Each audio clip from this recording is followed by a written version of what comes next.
മരത്തിൽ നിന്ന് ഡയറക്റ്റായിട്ട് നല്ല ഫ്രഷ് ഓറഞ്ചസ് പിക്ക് ചെയ്യുന്ന എക്സ്പീരിയൻസ് ചെയ്തിട്ടുണ്ടോ നിങ്ങൾ? ഇല്ലെങ്കിൽ ഈ വീഡിയോ വാച്ച് ചെയ്തോളൂ. അങ്ങനെ ലാസ്റ്റ് വീക്കെൻഡ് എന്ത് ചെയ്യുമെന്ന് ആലോചിച്ചിരിക്കുമ്പോഴാണ് ഇവിടെ ഗബ്രോണിയിൽ ഞങ്ങൾ താമസിക്കുന്ന വീടിൻ്റെ അടുത്ത് ഏകദേശം ഒരു 10-12 കിലോമീറ്റർ അകലെയുള്ള ഒരു ഓറഞ്ച് ഫാമിൽ ഓറഞ്ച് പിക്കിംഗ് ആക്ടിവിറ്റി ഉണ്ടെന്ന് അറിയുന്നത്. മോളും വൈഫും ഞാനും പിന്നെ മോളുടെ ഫ്രണ്ട് ആദ്യം കൂടി ഏകദേശം ഒരു 11 മണിക്ക് ഞങ്ങളിവിടെ ഈ ഓറഞ്ച് ഫാമിലെത്തി. ഞങ്ങളിവിടെ എത്തിയ ടൈമിൽ ചെറിയൊരു തിരക്കുണ്ടായിരുന്നു. അതുകൊണ്ട് ഏകദേശം ഒരു 20 മിനിറ്റ് അല്ലെങ്കിൽ ഒരു അരമണിക്കൂറോളം ക്യൂവിൽ നിന്നിട്ടാണ് ഞങ്ങൾക്ക് എൻട്രി ചെയ്യാൻ പറ്റിയത്. എൻട്രി ഫീ ഒരാൾക്ക് 30 പോലെയായിരുന്നു. അതായത് ഇന്ത്യൻ റുപ്പീസ് ഏകദേശം 200 രൂപ. അതോടുകൂടെ തന്നെ നമുക്കൊരു ചെറിയൊരു ബാഗും കിട്ടും. ആ ബാഗ് നിറയെ നമുക്ക് നാർജീസ് പിക്ക് ചെയ്ത് ഫില്ല് ചെയ്ത് വീട്ടിലേക്ക് കൊണ്ടുപോകാൻ പറ്റും. കൂടാതെ 45 പുല, അതായത് ഇന്ത്യൻ റുപ്പീസ് 300 രൂപ എക്സ്ട്രാ കൊടുത്തു കഴിഞ്ഞാൽ കുറച്ചുകൂടെ വലിയ ബാഗ് കിട്ടും നമുക്ക്. ആ ബാഗ് നിറയെ നമുക്ക് നല്ല ഫ്രഷ് ജ്യൂസി ഓറഞ്ചസ് പിക്ക് ചെയ്ത് ഫില്ല് ചെയ്ത് വീട്ടിൽ കൊണ്ടുപോകാനും പറ്റും. ഓറഞ്ച് പിക്കിങ് ഞങ്ങളുടെ എല്ലാവരുടെയും ആദ്യത്തെ ഒരു എക്സ്പീരിയൻസ് ആയിരുന്നു. ഇതിനു മുമ്പ് ഞങ്ങൾ ലാസ്റ്റ് ഇയർ സൗത്ത് ആഫ്രിക്കയിൽ ഒരു സ്ട്രോബെറി പിക്കിംഗ് എക്സ്പീരിയൻസിന് പോയിട്ടുണ്ടായിരുന്നു. അതും വളരെ നല്ലൊരു അടിപൊളി ആക്ടിവിറ്റി ആയിരുന്നു. കുറച്ചങ്ങനെ ഫാമിൽ നടന്നപ്പോൾ നല്ല മഞ്ഞ നിറത്തിലുള്ള ഓറഞ്ചസ് ഉള്ള ഒരു മരം കണ്ടു. അതിൽ നിന്ന് 1-2 പറിച്ച് ഞങ്ങൾ ടേസ്റ്റ് നോക്കി. പക്ഷേ ഭയങ്കര പുളിയായിരുന്നു. അതുകൊണ്ട് ഞങ്ങൾ നാർജീസ് കണ്ടുപിടിക്കാനുള്ള ശ്രമത്തിലാണ്. ഈ നാർജീസ് എന്ന് പറയുന്നത് സൗത്ത് ആഫ്രിക്കയും ബോട്സ്വാനയൊക്കെ കണ്ടുവരുന്ന ടൈപ്പ് ഓഫ് മാൻഡറിൻ ഓറഞ്ചാണ്. അതായത് നല്ല മധുരമുള്ള കുഞ്ഞ ഓറഞ്ചസ്.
ഇവിടെ മരത്തിലൊക്കെ നിറച്ചും ഓറഞ്ചസ് ഇങ്ങനെ ഉണ്ടായി നിൽക്കുന്നുണ്ട്.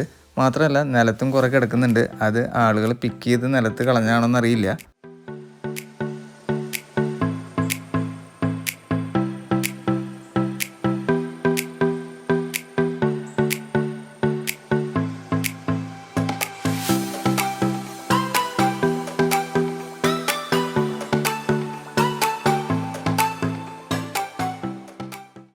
അത്യാവശ്യം വലിയൊരു ഓറഞ്ച് ഫാം ആയിരുന്നു ഇത്. അതുകൊണ്ട് കുറേ ദൂരം നടന്നിട്ടാണ് ഞങ്ങൾ നാർജീസ് എവിടെയാണെന്ന് കണ്ടുപിടിച്ചത്. ഈ കാണുന്നതാണ് നാർജീസ്. നല്ല മധുരവും അതുപോലെ ചെറിയ പുളിപ്പുമൊക്കെയുള്ള വളരെ ജ്യൂസിയും ഫ്രഷുമായിട്ടുള്ള ഒരു മാൻഡറിൻ ഓറഞ്ചാണ്. ഇത് സാധാരണ കണ്ടുവരുന്ന ഓറഞ്ചിനേക്കാളും ചെറിയ സൈസാണ്. തൊലിയൊക്കെ എളുപ്പത്തിൽ കളയാൻ പറ്റിയുള്ള ഒരു ഓറഞ്ചാണിത്.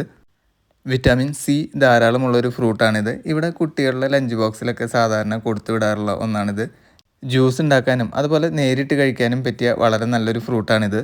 ഈ നാർജി എന്ന പേര് ആഫ്രിക്കാൻസ് ഭാഷയിൽ നിന്നാണ് വന്നിട്ടുള്ളത്. സൗത്ത് ആഫ്രിക്കയിലെ ആളുകൾ സാധാരണയായി മാൻഡറിൻസിനെ വിളിക്കുന്നത് നാർജീസ് എന്നാണ്. കുട്ടികളും അതുപോലെ ഞങ്ങളും ഈ ഓറഞ്ച് പിക്കിംഗ് എക്സ്പീരിയൻസ് നന്നായി എൻജോയ് ചെയ്തു.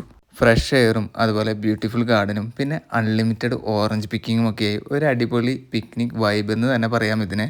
ഫാമിലീസ് അല്ലെങ്കിൽ ഫ്രണ്ട്സൊക്കെ ആയിട്ട് ചെയ്യാൻ പറ്റിയ നല്ലൊരു അടിപൊളി simple and fun outdoor activity തന്നെയായിരുന്നു ഇത്. അങ്ങനെ ബാഗുകളിലെല്ലാം നിറയെ നാർജീസും അതുപോലെ ഓറഞ്ചസും ഒക്കെ നിറച്ച് കുറച്ച് നേരം ഇവിടെ സ്പെൻഡ് ചെയ്ത് കൂടാതെ 1-2 നാർജീസും കഴിച്ചതിന് ശേഷം ഇനി മടങ്ങാൻ നോക്കുകയാണ് ഞങ്ങൾ. ഇത്രയും ഓറഞ്ചസ് ഞങ്ങൾ എങ്ങനെ കഴിച്ചു തീർക്കുമെന്നായിരിക്കും നിങ്ങളിപ്പോൾ വിചാരിക്കേണ്ടാവുക. പക്ഷേ വീട്ടിലെത്തിയതിന് ശേഷം ഞങ്ങൾ ഇവിടുത്തെ നെയ്ബേഴ്സിനൊക്കെ ഓറഞ്ചസ് ഡിസ്ട്രിബ്യൂട്ട് ചെയ്തു. അങ്ങനെ അവരും ഹാപ്പി, ഞങ്ങളും ഹാപ്പി.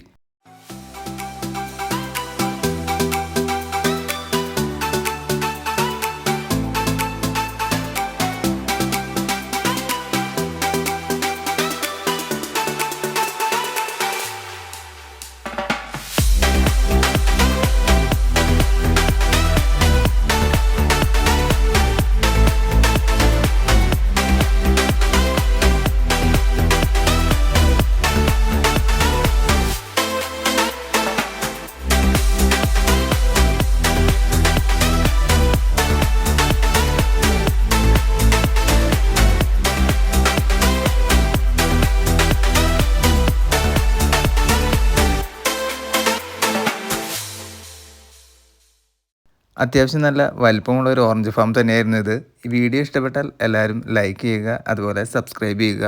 ഇതുപോലെ രസകരമായ വീഡിയോസുമായി നമ്മൾ ഇനിയും വരുന്നതായിരിക്കും.